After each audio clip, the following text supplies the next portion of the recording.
और इस बीच एक अहम खबर आपको बता दें, केंद्रीय गृह मंत्री अमित शाह ने मणिपुर के हालात पर बैठक की है। हाई लेवल मीटिंग की गई है। मणिपुर के हालातों पर इस दौरान चर्चा हुई है। गृह मंत्री अमित शाह ने यह बैठक की है। बता दें आपको कि कल एक बार फिर मणिपुर के हालात पर चर्चा की जाएगी। एक बार फिर बैठक कल होगी।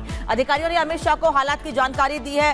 कल फिर से मणिपुर के हालात पर चर्चा करेंगे अमित शाह। दिल्ली में मणिपुर के हालात पर गृह मंत्री अमित शाह ने बैठक की है। अमित शाह ने अधिकारियों के साथ हाई लेवल मीटिंग की है।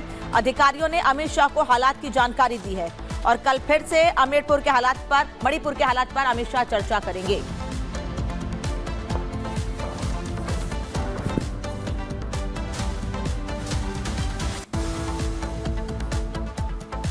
झांसी के मेडिकल कॉलेज में जो भी कुछ हुआ, इसके बाद पूरा देश जो है इसके बाद हैरान नजर आया और हर किसी को इस हादसे ने झकझोर कर रख दिया। इसके बाद रिपब्लिक भारत की टीम मौके पर पहुंची, यानी कि उन अस्पतालों में पहुंची और जानने की कोशिश की कि आखिर उन अस्पतालों का मौजूदा हालात यानी कि उनकी स्थिति कैसी है। और आप जब रिपोर्ट देखेंगे तो आपको भी हैरानी होगी, आप भी चौंक जाएंगे, क्योंकि कुछ ऐसे मेडिकल कॉलेज थे जहां पर 9 साल में ही जो एम्बुलेंस थे वो डैमेज नजर आए और कबाड़ की तरह वो खड़े हुए नजर आए। और किस तरीके से बाकी अस्पतालों की स्थिति बनी हुई है उत्तर प्रदेश के बाकी जिलों में, आपको रियलिटी चेक की रिपोर्ट दिखाते हैं। उत्तर प्रदेश के झांसी मेडिकल कॉलेज में अनियमितताओं के आलम और इन तमाम आलमों की तस्वीरें आपने देखी होगी कि कैसे नवजात शिशु केयर के NICU वार्ड में आग लगती हो और इस आग में अब तक के 11 बच्चों की मौत हो गई। इन 11 बच्चों की मौत के पीछे के कारण की अगर बात करें तो तमाम ऐसे कारण हैं जो इस हादसे पर बहुत गंभीर प्रश्न चिन्ह उठाते हैं। लेकिन इसी मेडिकल कॉलेज से आज हम आपको अनियमितता की एक और तस्वीर दिखाएंगे जो ये चीख चीख कर गवाही देती हुई नजर आएगी कि अगर मेडिकल कॉलेज के अंदर इन अनियमितताओं के चलते इस मेडिकल कॉलेज को लगातार रन किया जा रहा है तो ये अपने आप में बड़ा सवाल है। मेडिकल कॉलेज के इस कैंपस में आप देख सकते हैं ये एक एम्बुलेंस, 2, 3, 4, 5, 6, 7, 8 एम्बुलेंस यहां पर कंडम हालत में खड़ी हैं। कंडम हम इसलिए कह रहे हैं क्योंकि इन एम्बुलेंस के इस नंबर प्लेट के जरिए हमने जो जानकारी निकाली है वो जानकारी ये बताती है कि इन एम्बुलेंस में लगभग सभी एम्बुलेंस को 2015 दिसंबर को खरीदा गया था, यानी कि महज लगभग 9 साल के अंदर ही ये सभी एम्बुलेंस यहां पर कंडम हो गई। और यहां पर आप देख सकते हैं ये पूरी तरह से यहां पर कूड़े के ढेर में खड़ी हुई हैं। और ये कहा जाए कि इन एम्बुलेंस के अगर रखरखाव में ध्यान दिया जाता, इन एम्बुलेंस के रखरखाव को अगर ठीक ढंग से किया जाता तो शायद ये तस्वीर ना होती।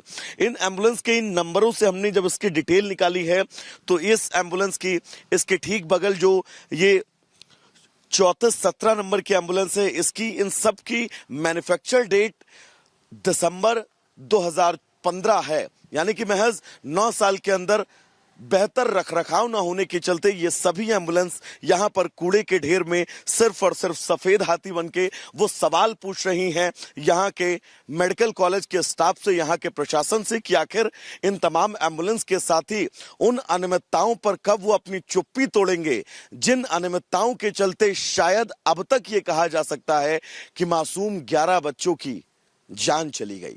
विजय पंकज के साथ में वैभव मिश्रा, रिपब्लिक भारत, झांसी।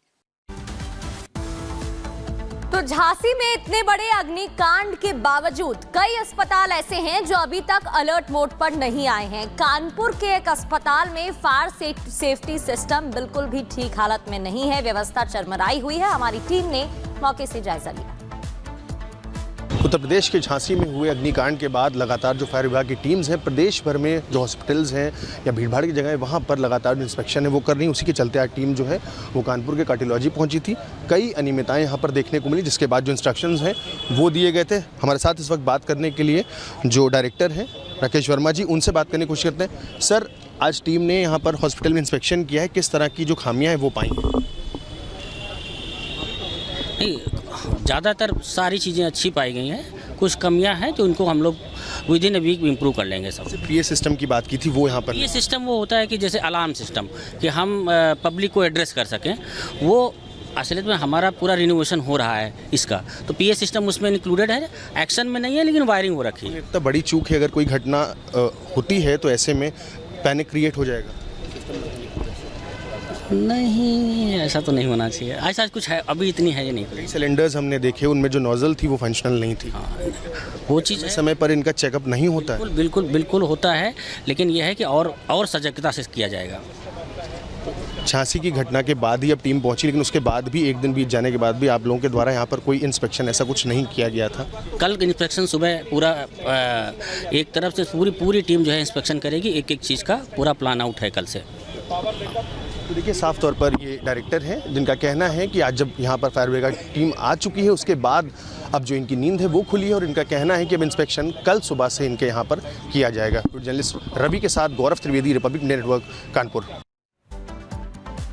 नमस्कार, रिपब्लिक भारत देख रहे हैं आप और मैं हूं आपके साथ पुनीता सिंह। प्रगति और अनामिका पांडे भी इस बुलेटिन में मेरे साथ मौजूद हैं। लेकिन खबरों की शुरुआत करेंगे सबसे पहले मुख्यमंत्री योगी आदित्यनाथ के उस बयान की, जिसमें उन्होंने पीओके को लेकर बड़ा बयान दिया है। दरअसल आज महाराष्ट्र में योगी आदित्यनाथ मौजूद थे और इस दौरान उन्होंने कहा कि पहले पीओके भारत में आएगा, फिर बलूचिस्तान भारत का हिस्सा बनेगा, और इसके बाद धीरे धीरे वो ये कहते हुए नजर आए कि धीरे धीरे जो पाकिस्तान के अन्य हिस्से हैं वो भी भारत में आएंगे। उन्होंने कहा कि 10 सालों में पाकिस्तान की हालत भिखारियों वाली हो गई है और कटोरा लेकर घूम रहा है, लेकिन कोई भीख नहीं दे रहा है। ये बड़ा बयान आज मुख्यमंत्री योगी आदित्यनाथ की तरफ से दिया गया।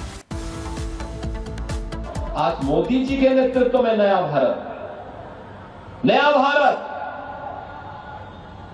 अब पाकिस्तान प्रस्त आतंकवादी भारत की सीमा का अतिक्रमण नहीं करता है।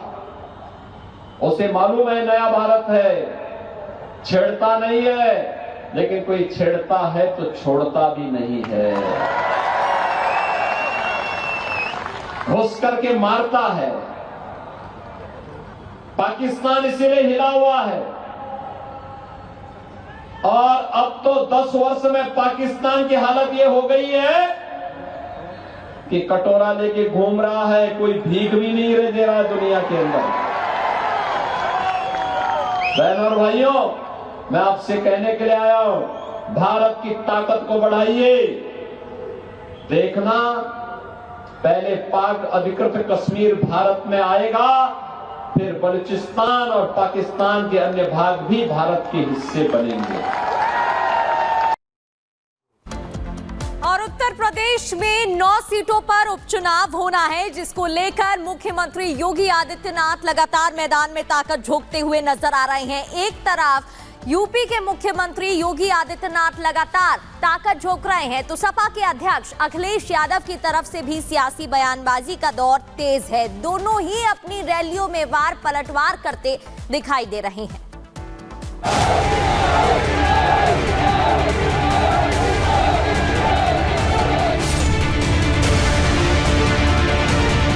उस समय जो काम मुस्लिम लीग कर रही थी, वही कार्य तो आज समाजवादी पार्टी आपके बीच में कर रही है। ये जो नारा है वो नकारात्मक नारा है, ये नारा निगेटिविटी पैदा करता है। अखिलेश यादव जी मुद्दा विहीन है, गुंडों, अपराधियों, माफियाओं के समर्थक। यूपी के उपचुनाव में मुस्लिम लीग की एंट्री। यूपी के उपचुनाव में मुस्लिम लीग के आने से क्या फर्क पड़ेगा? क्या मुस्लिम बहुल्य सीट भी हार जाएंगे अखिलेश?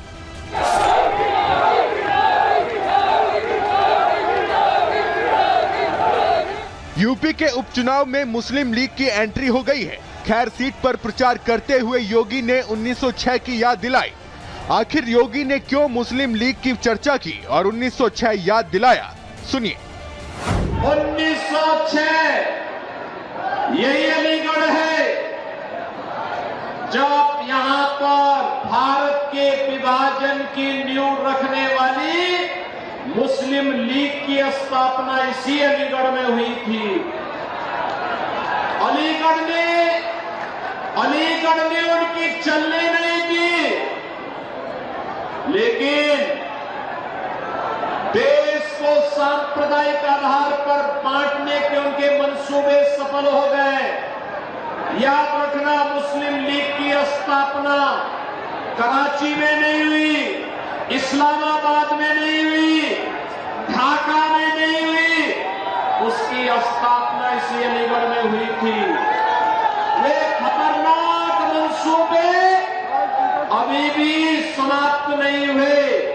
और इसीलिए मैं आया हूं। उस समय जो काम समाज को बांटने का, उस समय जो विभाजन की खाई समाज को बांटने का मुस्लिम लीग कर रही थी, वही कार्य तो आज समाजवादी पार्टी आपके बीच में कर रही है।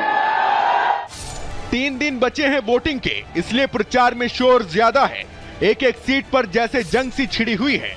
उसने यूपी के इस उपचुनाव को मान सम्मान और प्रतिष्ठा की लड़ाई बना दिया है। मुख्यमंत्री योगी आदित्यनाथ की रैली और रोड शो की तस्वीरें देखकर उपचुनाव का रुझान कोई भी समझ सकता है। मुस्लिम बहुल्य इलाके में भीड़ इतनी हो रही है कि पैर रखने की जगह नहीं मिल रही है। समाजवादी पार्टी के गढ़ में बटेंगे तो कटेंगे के पोस्टर लहरा रहे हैं और छतों से बाबा के काफिले पर फूल बरसाए जा रहे हैं। इससे अंदाजा लगाना मुश्किल नहीं है कि मुस्लिम बहुल्य क्षेत्र की जनता किस पर अपना प्यार लुटाने वाली है। यूपी उपचुनाव तो बहाना है, मकसद तो चुनाव जीतकर दमखम दिखाना है।